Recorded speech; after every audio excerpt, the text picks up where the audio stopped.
She had nothing. He had everything. When she spilled wine on his table, he placed a gun in front of her and said, "Shoot." What she did next shocked everyone in that room and changed both their lives forever. But here's what nobody expected. She didn't beg. She didn't cry.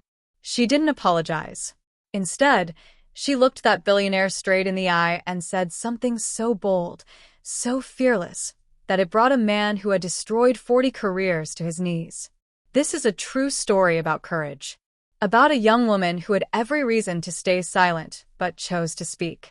About a powerful man who had everything except the one thing money can't buy. And about the moment when truth became more powerful than wealth. If you've ever felt powerless, if you've ever faced someone who thought they owned you, if you've ever wondered whether one person can really make a difference, then you need to hear this story. Because what happened that night proved something incredible. The strongest weapon you'll ever have isn't money, isn't power, isn't connections. It's something far more powerful. And by the end of the story, you'll understand exactly what I mean. Stay with me. This story will give you chills, break your heart, and maybe, just maybe, change the way you see yourself forever. Welcome to the story room. While you are here, please hit the subscribe button and comment your view on the story and where you're watching from. Let's begin. Let me tell you a story that will change the way you think about courage. It's about a young woman named Sophie, and the night she stood up to one of the most feared men in London. But before I get to that night, you need to understand just how desperate she was. Sophie was 23 years old, and her world was falling apart. In 3 days, she would lose her tiny apartment in East London. The eviction notice sat on her kitchen counter like a death sentence. She hadn't slept properly in weeks. Every morning, she woke up with her stomach in knots, wondering how everything had gone so wrong so fast. But the apartment wasn't even her biggest worry. Her little sister, Emma, was dying. Just 20 years old, bright and full of life, and now lying in a hospital bed fighting a disease that was slowly stealing her away. The medical bills had piled up so high that Sophie couldn't even look at them anymore. Over £200,000. It might as well have been 2 million. She was a waitress. She made barely enough to feed herself. Every night, Sophie visited Emma in that cold hospital room. She would hold her sister's thin hand and promise her that everything would be okay. But they both knew she was lying. The insurance company had denied the experimental treatment that could save Emma's life. Too expensive, they said. Not proven enough. As if her sister's life needed to be proven worthy of saving. So when Sophie walked into the Sterling house that rainy Wednesday evening in October, she was already broken. The Sterling house was the finest restaurant in Mayfair, where billionaires and royalty came to eat. Crystal chandeliers, white tablecloths so crisp they looked like snow, and waiters who moved like dancers. Sophie had only been working there for 3 weeks as a food runner. Her job was to carry plates from the kitchen to the tables and keep her mouth shut. But that night, everything changed. The manager, a nervous man named Gerald, gathered all the staff in the kitchen. His hands were shaking. "Listen to me carefully," he said, his voice tight with fear. "Mr. Harrison Blake will be here in 10 minutes. We've lost 4 senior servers because of him in the past 3 months. Amanda is still seeing a therapist after what he did to her. Who's going to take table 12? The room went silent. You could have heard a pin drop on the marble floor. Harrison Blake. Even Sophie, who was new, had heard the stories. He was a media mogul who owned newspapers, television stations, and digital platforms across Europe. 42 years old, devastatingly handsome, and absolutely ruthless. They called him the executioner because he destroyed careers with a single phone call. He had never, not once in 7 years, let a server finish their shift without crushing their spirit. Nobody volunteered. The senior waiters suddenly became very interested in their shoes. Serving Harrison Blake was like jumping into a fire. You knew you'd get burned. From the back of the kitchen, Sophie heard herself speak. "I'll do it." Everyone turned to stare at her. Gerald looked at her like she'd lost her mind. "You? Sophie, you're just a runner. You don't even know our wine list. Mr. Blake will destroy you before you even set down the bread basket." Sophie took a deep breath. Her hands were shaking, but she hid them in her apron pockets. I need the extra pay, Gerald. My rent is due in 2 days. If I take this table, I get the senior server's commission, right? Gerald glanced at the clock. 9:58. He was out of time and out of options. Fine, he said sharply. But when he ruins your life, don't say I didn't warn you. And Sophie, whatever you do, don't speak to him unless he asks you a direct question. He hates hearing from people like us. Sophie nodded and pushed through the kitchen doors just as the front entrance of the restaurant swung open. The entire atmosphere changed. It felt like all the oxygen had been sucked out of the room. 2 security guards walked in first, their eyes scanning every corner like they expected an attack. And then Harrison Blake entered. He was striking, tall and lean, wearing a charcoal gray suit that probably cost more than Sophie had earned in her entire life. His face was sharp, handsome in a cold way, with ice blue eyes that seemed to cut right through you. He didn't smile. He didn't acknowledge the staff. He walked straight to table 12 like a king entering his throne room. He sat down and placed 2 things on the white tablecloth: a black credit card and an expensive silver stopwatch. He pressed the button on the watch. The test had begun. Sophie picked up the pitcher of ice water, filtered and chilled to exactly the temperature he always demanded, and walked toward the table. Her heart was pounding so hard, she thought everyone in the restaurant could hear it. She poured the water carefully. Not a single drop spilled. She didn't say hello. She didn't welcome him. She simply placed the menu down and stepped back. Harrison didn't open the menu. Instead, he stared at the water glass.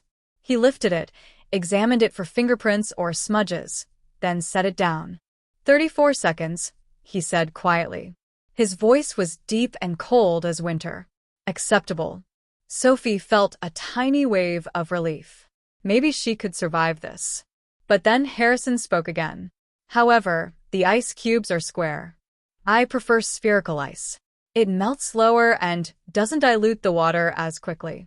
He looked up at her. Those ice blue eyes locked onto hers. You're new, he said. It wasn't a question. Where is Thomas? Thomas was let go, sir, Sophie said softly. Unfortunate. He knew about the ice. Harrison tapped his finger on the table. You have 90 seconds to bring me a glass with proper ice. If you fail, don't bother coming back. Just send Gerald to terminate you. Sophie grabbed the glass. She didn't run, but she moved fast. In the kitchen, panic erupted. Spherical ice, she shouted. He wants spherical ice. We don't have the molds ready, the bartender yelled back. They take hours to freeze properly. Sophie felt panic rising in her chest. She had maybe 70 seconds left. Her eyes darted around desperately. Then she saw it. A large block of clear ice sitting at the seafood carving station. She grabbed an ice pick and a small knife. Sophie, what are you doing? Gerald screamed. You can't carve ice for him. Watch me, she whispered. With hands that somehow stayed steady despite her fear, she started chipping away at the ice block. 45 seconds left. It was rough and uneven. She grabbed a warm cloth and rubbed the ice, smoothing it until it was almost round. She dropped it into a fresh glass, poured the cold water, and hurried back out. Harrison was staring at his stopwatch. 1 minute, 59 seconds. He looked at the glass. He examined the hand-carved, slightly imperfect sphere floating in the water. He paused. Then he took a sip. Sophie waited, barely breathing. Crude, Harrison said quietly, but resourceful. And that's when Sophie realized something. Maybe, just maybe, she had a chance to survive this night after all. Harrison set the glass down and closed the menu without even looking at it. Sophie felt her stomach drop. This wasn't normal. Guests always ordered from the menu. I'm not interested in what's written here, Harrison said, his voice flat and emotionless. I want something that's not on this menu. Tell the chef to make me the soup his mother used to make him when he was sick as a child. Not the fancy versions he serves here. The simple, honest soup. Sophie blinked. The head chef, Jean-Pierre, was a world-renowned culinary master who had trained in Paris and Tokyo. He didn't make simple soups. He created art on plates. Sir, the chef, Sophie started to say. If you argue with me, you're fired, Harrison interrupted, not even looking at her. You have 15 minutes. Sophie rushed back to the kitchen, her heart racing. He wants your mother's soup, she told Jean-Pierre. The soup she made you when you were sick. The entire kitchen went silent. Jean-Pierre, a large man with a thick mustache, turned red in the face. What did you say?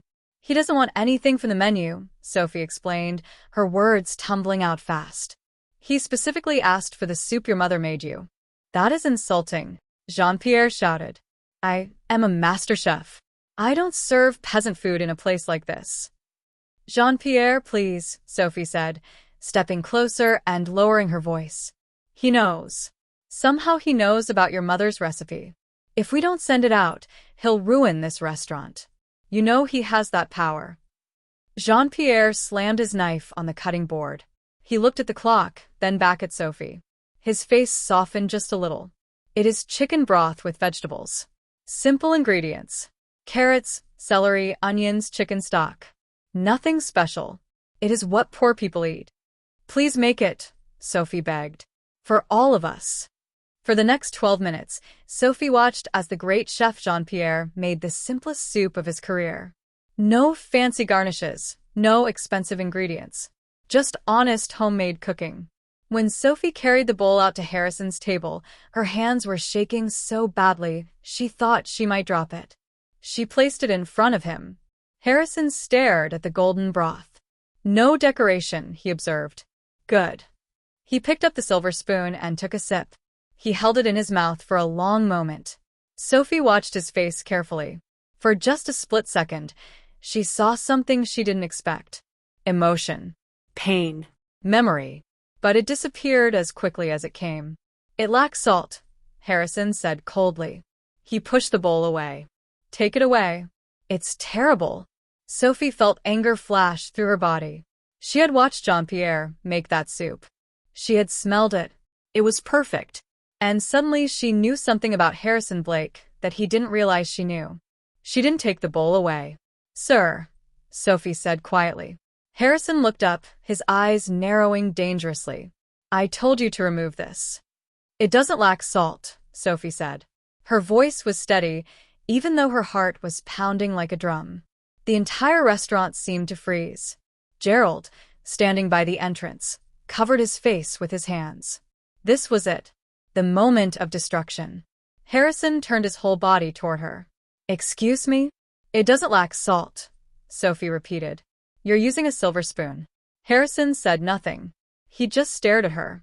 Silver reacts with sulfur compounds in the vegetables, Sophie explained. She remembered this from her school chemistry class and from her father, who used to work in a metal shop before his accident.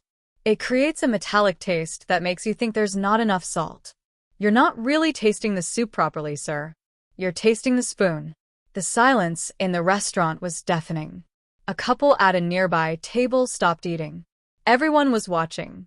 You're contradicting me, Harrison said slowly. I'm correcting you, Sophie replied. She reached into her apron pocket and pulled out a ceramic spoon she grabbed from the kitchen just in case. Try it with this. Ceramic doesn't react with food.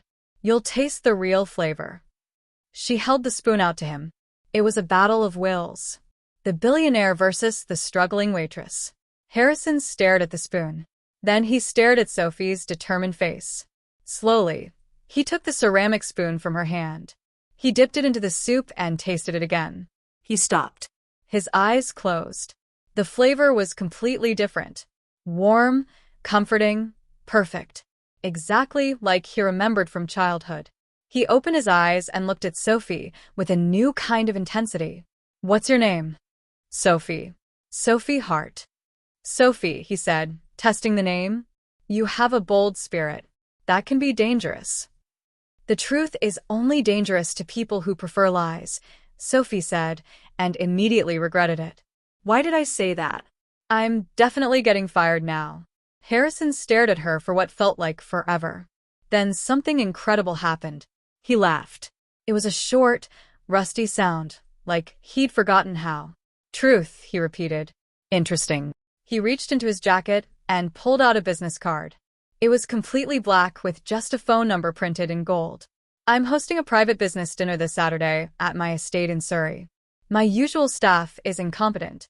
They lack your attention to detail. He slid the card across the table. Be there at 5 in the evening.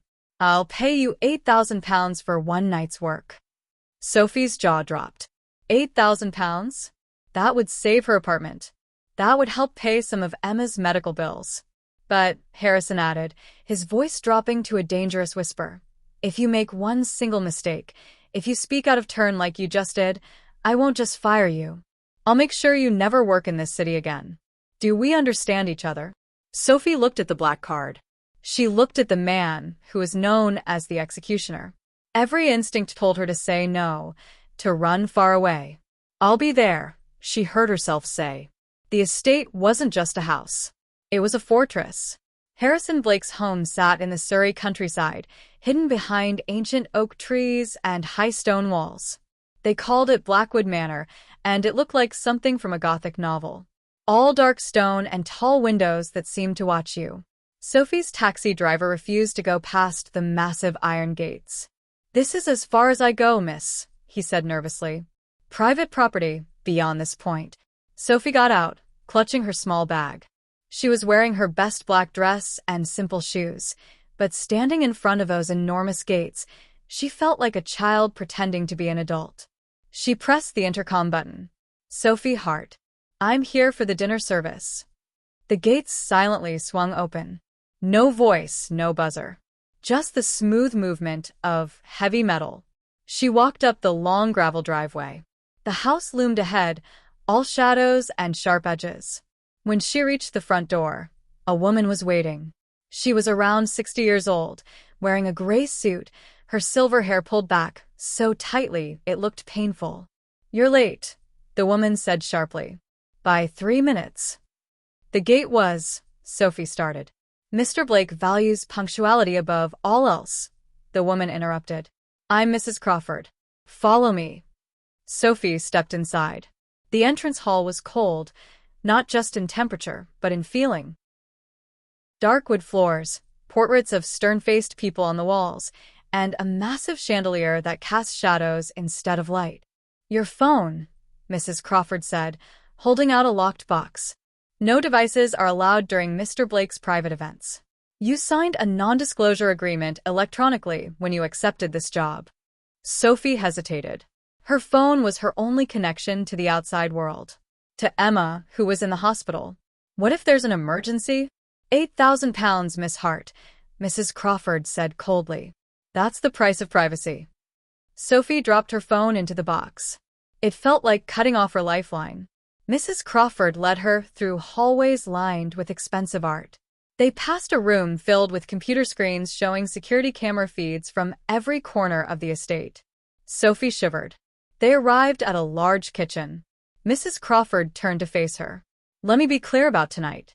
This is not a party. It's a negotiation. There are 3 guests coming. They are some of the most powerful people in the media and business world. Mr. Blake is not just the host. He's the judge. Judge of what? Sophie asked. You'll see. You're the only server tonight. The regular staff has been given the evening off. Mr. Blake specifically requested an outsider. Someone who doesn't know who these people are. So I'm here because I'm nobody, Sophie said quietly. Precisely. You pour the wine. You clear the plates. You don't speak. You don't react. If someone insults you, you don't hear it. If someone throws food at you, you clean it up. Do you understand? Yes. Good. Now change. Mrs. Crawford pointed to a garment bag hanging on a hook. Sophie opened it. Inside wasn't a server's uniform. It was an evening gown. Floor-length, deep sapphire blue silk. It was beautiful, elegant, and completely wrong for serving food. I can't work in this, Sophie said. It's not practical. It's what Mr. Blake ordered, Mrs. Crawford said. He wants the atmosphere to be perfect. You're not just a server tonight, Sophie. You're part of the setting. Put it on. Sophie changed in a small room off the kitchen. The dress fit perfectly. Too perfectly. How did he know my size? She felt uncomfortable, like she was playing a role in someone else's play. When she emerged, Mrs. Crawford nodded once. The guests are arriving. Go to the dining room. The wine is ready. Remember, you're invisible. Sophie walked toward the dining room, her heels clicking on the wooden floor. Something felt wrong about all of this. This wasn't just a job. This was something else entirely. The dining room took her breath away. One entire wall was glass, overlooking dark gardens and woods beyond. A long black table sat in the center, lit only by candles. Harrison Blake stood at the window, looking out into the darkness. He was wearing a perfectly tailored dinner jacket. He didn't turn when Sophie entered. "Do you know why I chose this house?" he asked. Sophie stopped. "No, sir. Because out here, mobile phone signals are weak. The walls are thick. Sound doesn't travel." He turned to face her. His ice blue eyes scanned her dress. "It fits." "It's difficult to move in," Sophie admitted. "Restriction creates focus," Harrison replied. "The guests are here. Pour the champagne." The doors opened. 3 people walked in, and Sophie immediately felt the tension in the room thicken like fog. The first was a short, balding man with nervous eyes. The second was an elderly woman dripping in diamonds, her face hard as stone. The third was a younger man, maybe 35, handsome but with empty eyes. "Welcome," Harrison said, spreading his arms. "Please sit." They sat, but they weren't friends. These were enemies forced into the same room. Sophie stepped forward with a champagne bottle, her hands steady despite her racing heart. And that's when she realized she wasn't here to serve dinner. She was here to witness something far more dangerous. Sophie moved carefully around the table, pouring golden champagne into crystal glasses. The tension was so thick she could barely breathe. "I didn't think you'd actually call this meeting, Harrison," the elderly woman said. Her name was Victoria Sterling, and she owned a rival media empire. "I thought you were bluffing." "I never bluff, Victoria," Harrison said smoothly. "You should know that by now." Sophie moved to the nervous man. His hand was shaking so badly he could barely hold the glass. "Is it true?" he whispered. "Do you really have the recordings?" "We'll discuss business after the first course," Harrison said, smiling in a way that made Sophie's skin crawl. "Tonight is about civilized conversation first. Consequences later." The third man, whose name Sophie learned was Adrian Cross, looked up at her as she poured his champagne. "I haven't seen you before," he said. "Are you new?" "Focus, Adrian," Harrison snapped. "The staff isn't here for your entertainment." Sophie finished pouring and stepped back into the shadows, her heart pounding. She watched as the first course was brought out by silent kitchen staff who disappeared immediately. Some kind of fancy fish dish. "Let's begin," Harrison said, picking up his fork. He looked at the nervous man. "Jeffrey, I hear your newspaper is having financial troubles. Something about advertisers pulling out mysteriously." Jeffrey's fork clattered against his plate. That's confidential." "Is it?" Harrison smiled that cold smile again. "Or is it because they found out about the phone hacking scandal you covered up? The one that could send you to prison?" Jeffrey went pale. "How did you—" "Nothing is confidential, Jeffrey," Harrison interrupted. "Not when you have the right connections." Victoria laughed, a harsh, bitter sound. "Oh, stop torturing the man, Harrison. We all know you've been digging into our businesses. What do you want?" "What I want," Harrison said, taking a sip of champagne, "is control. Cooperation. Loyalty." Sophie felt sick. She was watching Harrison systematically destroy these people one by one. He had information on all of them, and he was using it like a weapon. "Jeffrey," Harrison continued, "I'll make this simple. You sign over controlling interest in your newspaper to my company, or I release the evidence to the authorities. Your career will be over. You'll likely go to prison." Jeffrey put his head in his hands. "I built that paper over 30 years. And you'll lose it in 30 seconds if you don't agree," Harrison said coldly. "Choose wisely." "Fine," Jeffrey whispered. "It's yours." Harrison smiled. "Excellent. Sophie, refill Mr. Jeffrey's glass.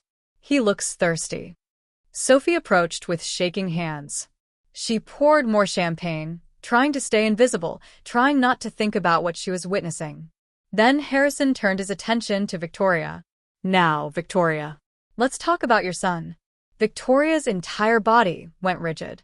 Leave my family alone. I wish I could, Harrison said, pulling out a manila folder from beside his chair. But your son has been making some very poor choices. Gambling debts, connections to organized crime. He slid the folder across the table. Take a look. Victoria's hand trembled as she opened it. Sophie saw her face drain of all color. Whatever was in those documents, it was devastating. What do you want? Victoria asked, her voice barely audible. I want your television stations, Harrison said. All 3 of them. Exclusive content sharing agreements with my networks. At my prices. Those agreements are worth millions, Victoria whispered. It would cripple my company. Better crippled than exposed, Harrison said without emotion. Victoria closed her eyes. A single tear rolled down her wrinkled cheek. Agreed. Sophie stood frozen against the wall. This wasn't business. This was destruction. Sophie, Harrison called out. Bring the wine. The expensive one. Sophie moved to the wine station. Her mind was racing.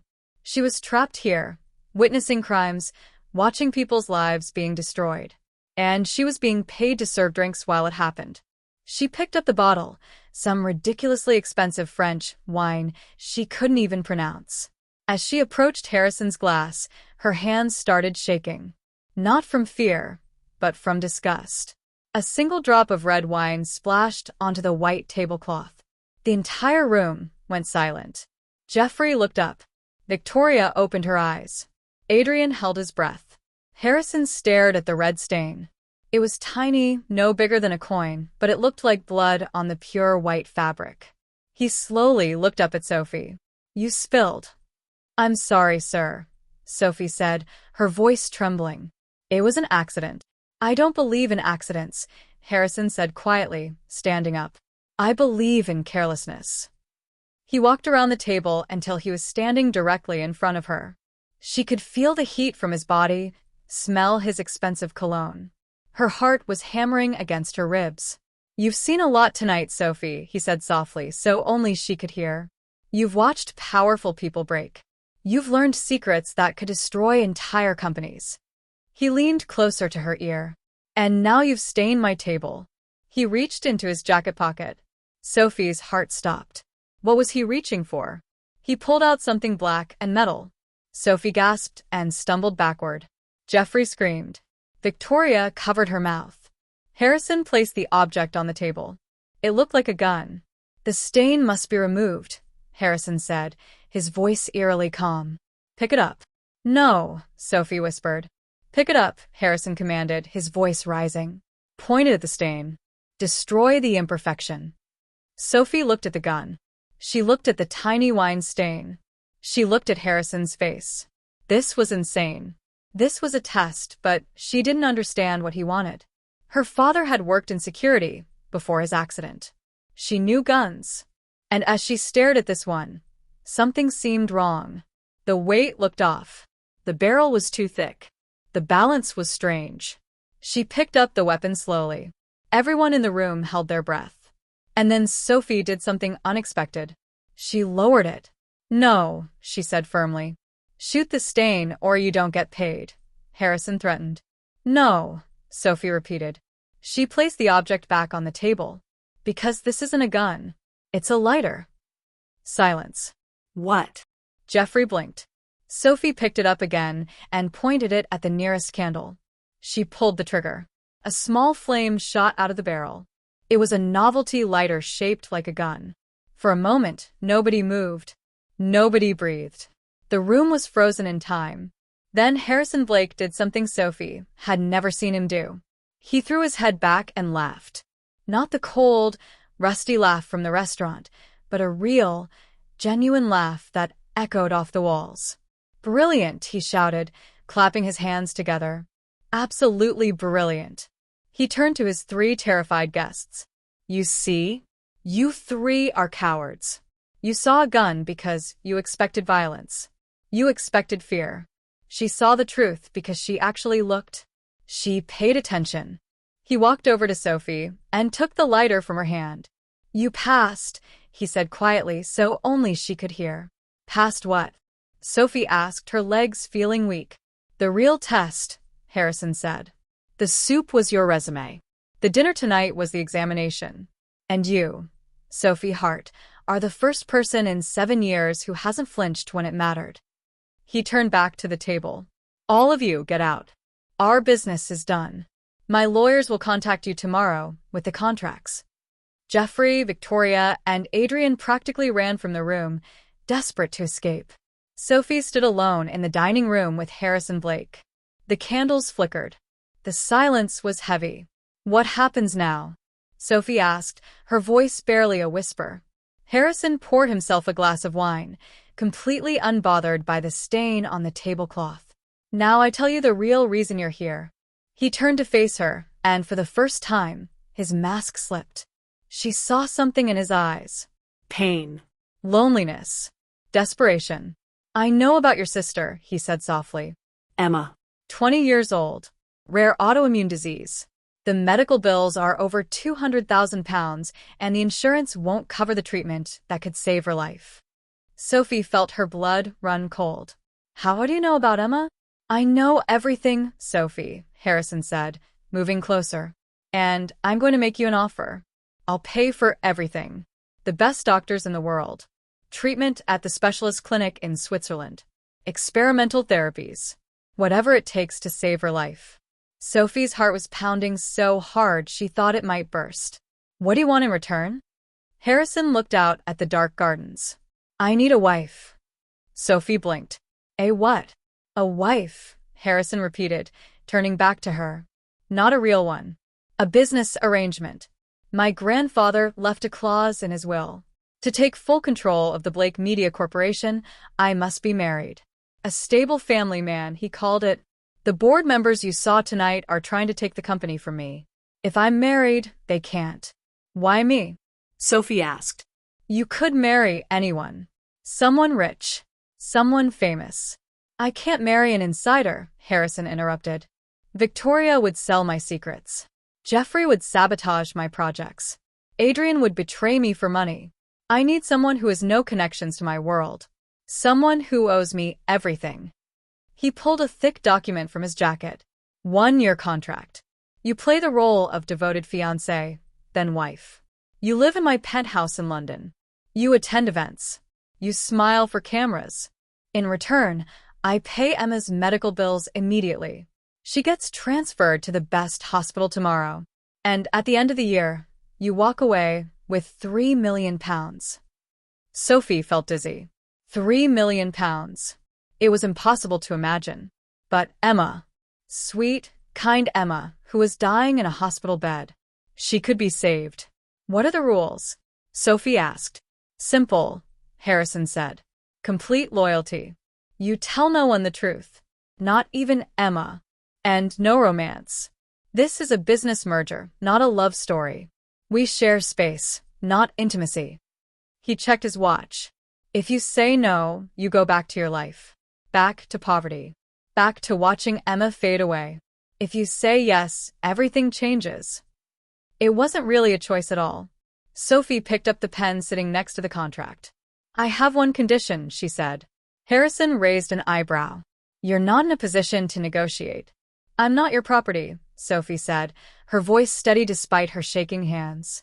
If I do this, I do it with dignity. I pick my own clothes. I speak for myself.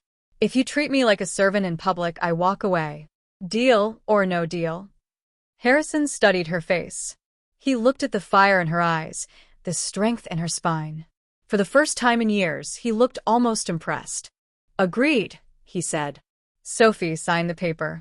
The ink looked black as night. Welcome to the family, Sophie, Harrison said, taking the contract back. Your old life ends tonight. 3 months later, Sophie stood in front of the mirror in the penthouse bedroom, adjusting her wedding dress. It was simple, elegant, white as fresh snow. In a few hours, she would marry Harrison Blake in front of hundreds of people and cameras from around the world. But something had changed over the past 3 months. Everything had changed. Emma was getting better. The experimental treatment in Switzerland was working. She was laughing again, walking again, living again. Sophie spoke to her every day on video calls, and each time, Emma looked stronger, healthier, more alive. It was like watching a flower bloom after a long, cruel winter. "You saved my life, Sophie," Emma had said last week, tears streaming down her face. "I don't know how you're affording all this, but you saved my life." Sophie had smiled and lied. "I got a better job. Don't worry about the money. Just focus on getting well." But Emma wasn't the only one who had changed. Harrison had changed too. The cold, ruthless businessman had slowly revealed cracks in his armor. Sophie learned that his cruelty came from pain. His mother had abandoned him when he was 8 years old, just left one morning and never came back. His father had been a harsh man who taught him that love was weakness, that showing emotion was failure. Harrison had built walls so high that nobody could reach him. He crushed people before they could hurt him. He destroyed careers because he'd been destroyed as a child. But Sophie had started to reach him. Not through force, but through simple human kindness. In their first month living together in the penthouse, Harrison had fired a young journalist for making a minor mistake in an article. Sophie had confronted him. "She's 23 years old, Harrison," Sophie had said. "She made an honest mistake. You're going to ruin her career over one error." "That's how the business works," Harrison had replied coldly. "No," Sophie had said. "That's how you work. But it doesn't have to be. You can choose to be better." Harrison had stared at her for a long moment. Then he'd made a phone call and given the journalist a second chance. It was a small thing, but it was a start. Over the weeks, Sophie challenged him again and again. When he was cruel to his staff, she called him out. When he used his power to hurt people, she reminded him of his humanity. When he retreated behind his walls, she gently knocked on them until he let her in. And slowly, something incredible happened. Harrison started to change. He started treating his employees better. He started using his vast media empire to tell stories that mattered, stories that helped people instead of destroying them. He started donating to charities, quietly, without press releases or publicity. One night, about 2 months into their arrangement, they were sitting in the penthouse living room. Rain was falling against the massive windows overlooking London. Harrison was reading business reports. Sophie was reading a novel. "Why do you do this?" Harrison had asked suddenly. "Do what?" Sophie looked up. "Challenge me. Push back. Most people are afraid of me. You're not." "Why?" Sophie had set down her book. "Because I've seen who you really are, Harrison. Underneath all the cruelty and the walls. I've seen the little boy who was abandoned. The man who's terrified of being hurt again. And I've seen the good person you could be if you just let yourself." Harrison had looked at her with something like wonder in his eyes. "You see all that?" "I do." "And you're not afraid?" "I'm terrified," Sophie had admitted. "But not of you. I'm afraid of wasting the potential I see in you. I'm afraid you'll spend your whole life punishing the world for what your parents did to you." Harrison had been quiet for a long time. Then he'd said very softly, "Thank you." Now, standing in her wedding dress, Sophie thought about that conversation. She thought about all the small moments over the past 3 months.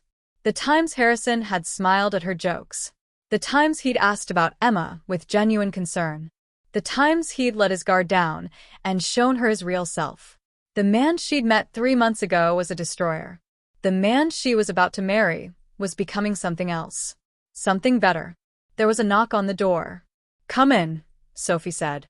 Harrison entered, wearing his wedding tuxedo. He stopped when he saw her. For a moment, he just stared. "You look beautiful," he said softly. "It's not real, remember?" Sophie said, but her voice was gentle. "It's just business." Harrison walked closer. He looked nervous, which was strange. Harrison Blake was never nervous. "Sophie, I need to tell you something," he said. "What?" "I'm tearing up the contract." Sophie's heart sank. "You're firing me?" "But Emma—" "No," Harrison interrupted, taking her hands.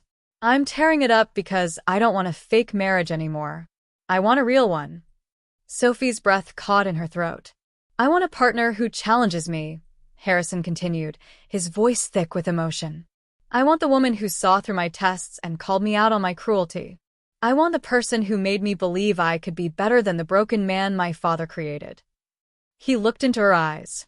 I know I don't deserve you. I know I've been a terrible person for most of my life. But you've shown me that I can change. That I'm not trapped in this prison of cruelty forever. Harrison, Sophie started to say. Will you still marry me? He asked. Not for business. Not for money. For real? Because somewhere in these past 3 months, I fell in love with you. And I hope, maybe you feel something for me too. Sophie looked at the man in front of her. 3 months ago, he'd been a monster.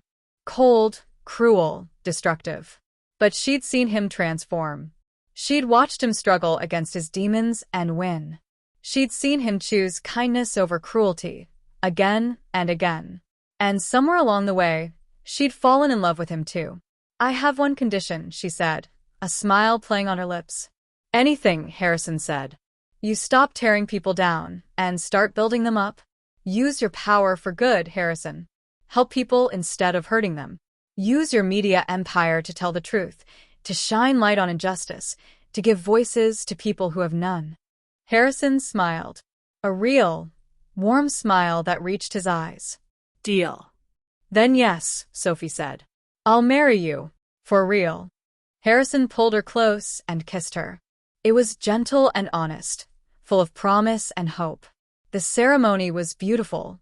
The cameras flashed. The world watched as the media mogul married the waitress.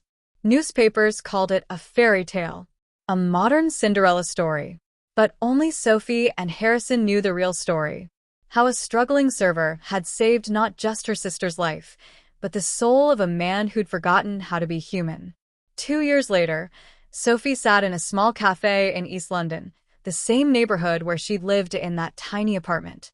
But today, she wasn't here as a resident. She was here to give a speech.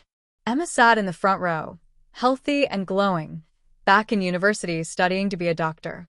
She wanted to help other people the way the Swiss doctors had helped her. Harrison stood at the back of the room, watching Sophie with pride in his eyes. Sophie stood at the podium and looked at the young women gathered in the cafe.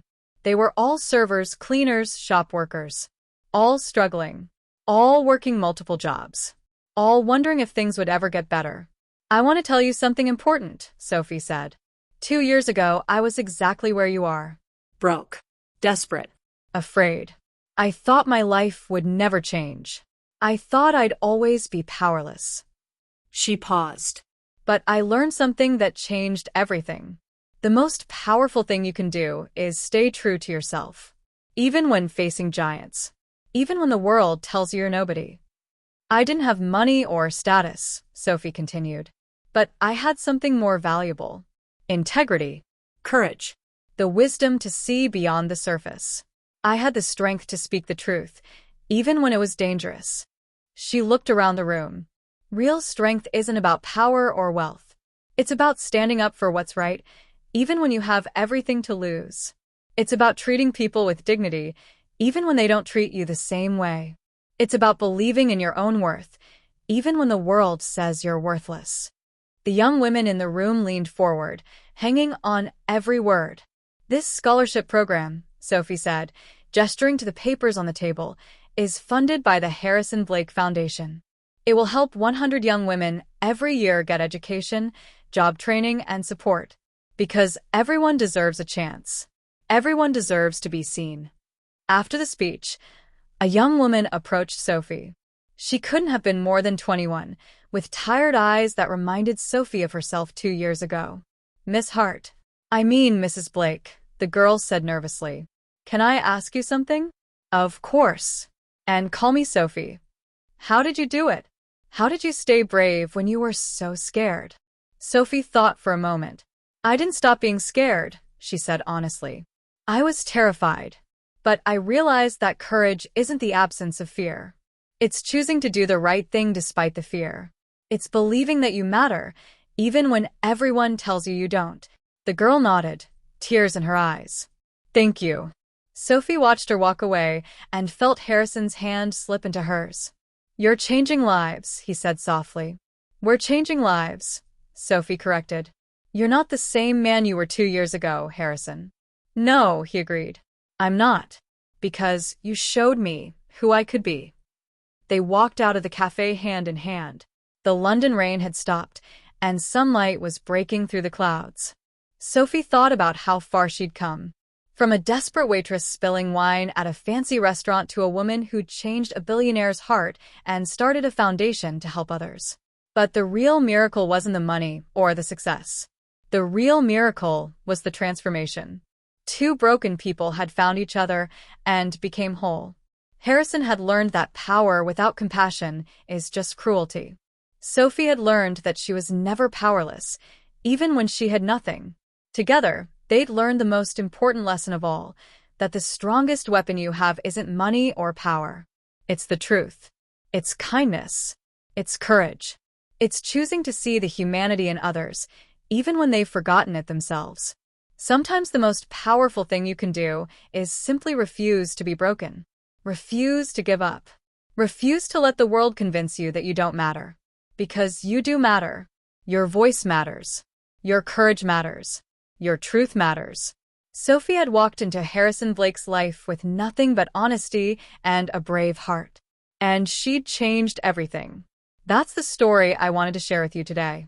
The story of a girl who had nothing, faced everything, and won not through force, but through the simple, radical act of staying true to herself.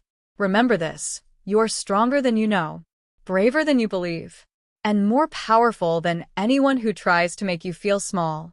The world needs your courage. Don't let anyone take it from you. Thanks for your watching. Don't forget to share, like, and subscribe to the Story Room for meaningful stories that inspire and teach life lessons.